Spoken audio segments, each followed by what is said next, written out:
Rich dad poor dad book की series की हर एक किताब एक इंटरेस्टिंग रीड है उन लोगों के लिए जो फाइनेंस, मनी और इन्वेस्टिंग में इंटरेस्टेड है। क्योंकि इस बुक के ऑथर रॉबर्ट कियोसाकी ने जो बातें बचपन में अपने दोनों डैड से सीखी है, उसमें हमेशा जमीन और आसमान का फर्क रहा था।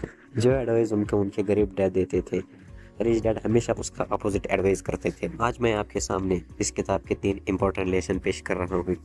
तो रॉबर्ट कियोसाकी जब 9 साल के थे, तब एक दिन अपने रिच डैड के साथ बीच पर घूम रहे थे। तभी उनके रिच डैड ने उन्हें एक बड़ा आलीशान बंगला दिखाया और कहा कि ये बंगला उन्होंने खरीद लिया है। रॉबर्ट चौंक गए, क्योंकि उन दिनों उनके रिच डैड एक्चुअली में उतने रिच नहीं थे और उनकी इनकम उनके पुअर डैड से भी कम थी। तब उन्होंने अपने रिच डैड से पूछा कि आप ये बंगला कैसे खरीद सकते हैं, जबकि किसी के पास इतने पैसे ही ना हो। उनके रिच डैड ने कहा, मैं नहीं खरीद सकता, लेकिन मेरा बिजनेस इसे ज़रूर खरीद सकता है। यहाँ पर हम अपना सबसे पहला और सबसे इम्पोर्टेंट लेसन सीखते हैं। लेसन नंबर 1, अपने खर्चे बढ़ाओ और अपना इनकम कम करो, यानी increase your expense and decrease your income. अब आप कहोगे ये तो बिल्कुल उल्टा बोल रहे हैं, ये जो दुनिया कहती है ये तो बिल्कुल उसका अपोजिट है। लेकिन यही इस बुक की खास बात है। इनफैक्ट हमें ऑथर इस बुक के फाइनल चैप्टर में इसी पॉइंट को सबसे ज़्यादा इम्पोर्टेंट पॉइंट कहते हैं, जिसकी वजह से उन्होंने ये बुक लिखी है। मैं आपको इसका डिटेल समझाता हूँ। जब रॉबर्ट छोटे थे, तब वो उनके रिच डैड के लिए नौकरी करते थे। उन्हें हर घंटे का 10 सेंट्स मिलता था। तब एक दिन वो अपने रिच डैड के पास अपनी सैलरी बढ़ाने की बात करने गए।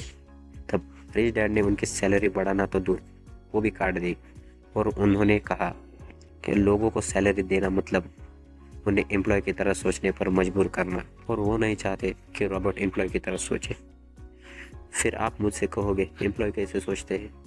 हर एम्प्लॉय यही सोचता है कि ऑफिस में मेहनत करे ताकि उसकी सैलरी बढ़ जाए और फिर अपना खर्चा कम करे ताकि वो ज़्यादा सेविंग कर सके।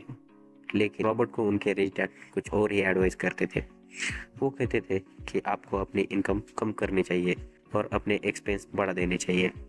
इसका मतलब ये कि अगर आप बिजनेस करते हो, आपको उसमें से जितना कम हो सके उतना कम पैसा विड्रॉ करना चाहिए एज एन इनकम, और बाकी सारा पैसा इन्वेस्ट करना चाहिए। क्योंकि अगर आप ज़्यादा इनकम विड्रॉ करोगे तो उसमें से आप सबसे पहले ज़्यादा टैक्स पे करोगे, फिर बचे हुए पैसे को ऐसी जगह रख दोगे जिससे वो सही तरीके से ग्रो भी नहीं हो पाएगा, जैसे कि सेविंग अकाउंट या फिक्स डिपॉजिट। जितनी भी सक्सेसफुल कंपनीज है, वो सारी कंपनीज अपना प्रॉफिट री इन्वेस्ट करती है। जेफ बेजोस की अमेजोन से लेकर वॉरेन बफेट की बर्कशायर हैथवे तक, ये कंपनीज मिनिमम डिविडेंड पे करती है और अपना सारा अमाउंट फिर से री इन्वेस्ट करती है, या तो अपने बिजनेस में या तो दूसरी कंपनी एक्वायर करने में। इसलिए इनके कंपनी के स्टॉक प्राइस कुछ सालों में काफ़ी गुना बढ़ चुके हैं। क्योंकि जब आप जॉब करते हो तो आपको जो सैलरी मिलती है वो ऑलरेडी टैक्स डिटेक्ट होकर मिलती है। फिर बाकी सेविंग आप अपने बैंक या फिक्स डिपॉजिट में डाल देते हो, जिससे आपको 6 से 7% का रिटर्न मिलता है। और इंडिया का एवरेज ईयरली इन्फ्लेशन 7.7% है। तो अगर आपको लगता है कि 6 से 7% जो आप अपने बैंक से कमा रहे हो ये आपका इनकम है, तो आप खुद के साथ मजाक कर रहे हो। और अपना एक्सपेंसेस बढ़ा देने का मतलब ये कि आपको सही जगह खर्चे करने चाहिए। रॉबर्ट को उनके टैक्स स्ट्रेटजिस्ट एक दिन एक इंटरेस्टिंग बात बता रहे थे। वो कह रहे थे कि जब कोई अमीर इंसान कंगाल होने वाला होता है तो वो इन 3 गलतियों की वजह से, सबसे पहले या तो उसने एक महंगी जेट या कोई बोट या कोई महंगी कार खरीद ली होती है, या कोई वर्ल्ड टूर पर गया होता है, या उसने अपने लॉयल वाइफ से डिवोर्स करके एक यंग लड़की से शादी कर ली होती है। ये 3 ऐसे एक्सपेंस हैं जो इजीली कंट्रोल किए जा सकते हैं। और जब हम एक्सपेंस की बात करते हैं तो लोग यूजुअली वैकेशन, डिनर, शॉपिंग का सोचते हैं। लेकिन ऑथर के रिच डैड ऐसे एक्सपेंस की बात नहीं कर रहे हैं। वो ऐसे एक्सपेंस की बात कर रहे हैं जो आपको सक्सेसफुल बनाने में आपकी मदद कर सके, जिनसे आपकी टैक्स सेविंग हो, जो आपको हमेशा रिच रखेंगे। जैसे अपनी एजुकेशन, बुक्स पर सेमिनार, या कोई ऐसा कोर्स या कोई एसेट खरीदना जिससे आपको फ्यूचर में कैश फ्लो मिलेगा, या तो कोई ऐसा एम्प्लॉय हायर करना जो आपकी जगह काम कर सके, ताकि आपको और फ्री टाइम मिल सके दूसरे बड़े प्रोजेक्ट को हैंडल करने के लिए। आप जितना जल्दी ऐसे मीनिंगफुल एक्सपेंस करोगे आपके लिए उतना अच्छा है, क्योंकि आपकी नॉलेज टाइम के साथ कंपाउंड होती है और वो भी ग्रो करती है। अक्सर लोग इसलिए गरीब होते हैं क्योंकि वो हमेशा गरीबी से डरते हैं। उनके दिमाग में हमेशा गरीबी का डर रहता है। और इसलिए वो अपने खर्चे कम करते हैं और ये सोचकर कि वो पैसे उन्हें बुरे दिनों में काम आएंगे।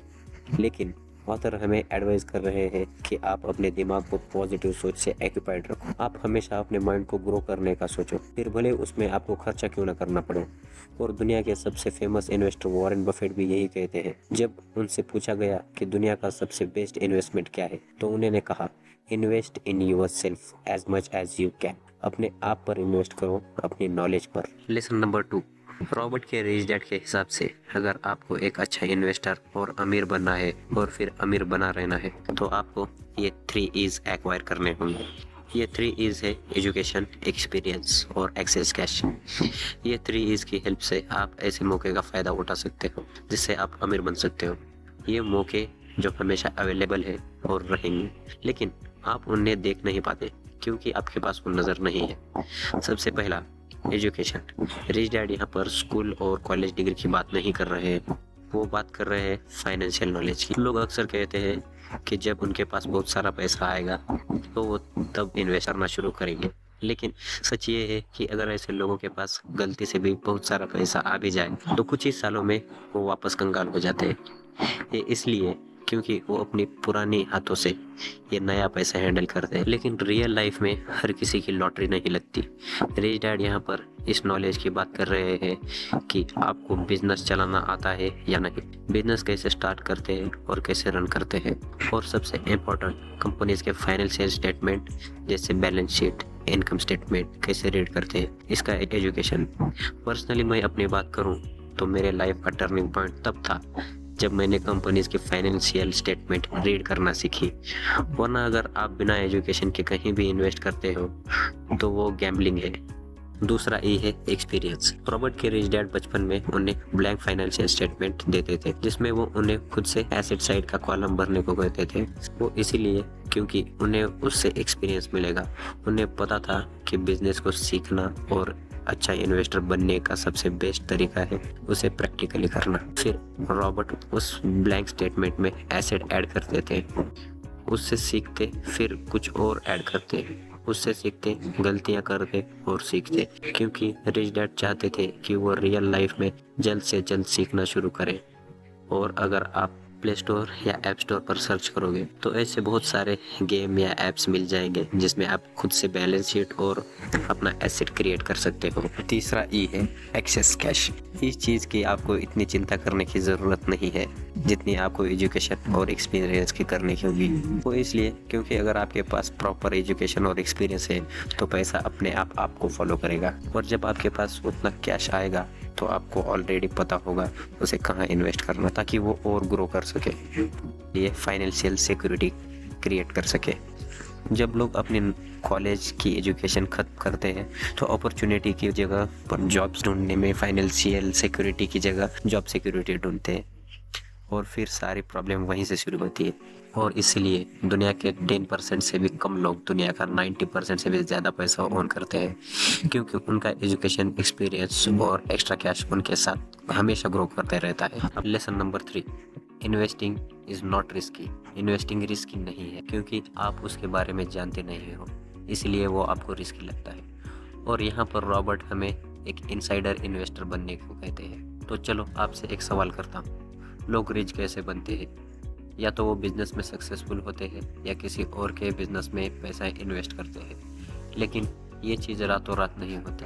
अगर आप कोई ऐसा स्टॉक खरीद भी लेते हो जो आपको बहुत अमीर बना सकता है, तो आपको फिर भी उसे कुछ सालों तक होल्ड करके रखना होता है, और उतने साल होल्ड करने के लिए आपके पास कोई खास रीज़न होना चाहिए, वरना 99% से भी ज़्यादा लोग ज़रा से स्टॉक प्राइस के गिरने पर उसे डर के मारे बेच देते हैं।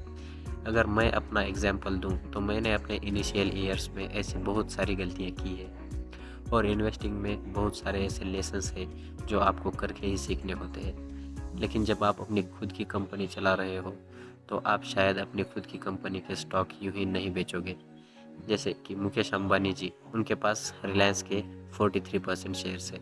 जब इनके कंपनी के बुरे टाइम आते हैं तो ये ओनर शेयर्स बेच कर निकल नहीं जाते, क्योंकि ऐसे टाइम पर शेयर्स बेचना मतलब सस्ते में बेच देना, जो बेवकूफ़ी होती है, और लोग अक्सर यही करते हैं। लेकिन ऑथर हमें यहाँ सजेस्ट कर रहे हैं इन्वेस्टिंग रिस्की नहीं होगी अगर आप खुद के बिजनेस में इन्वेस्ट करोगे।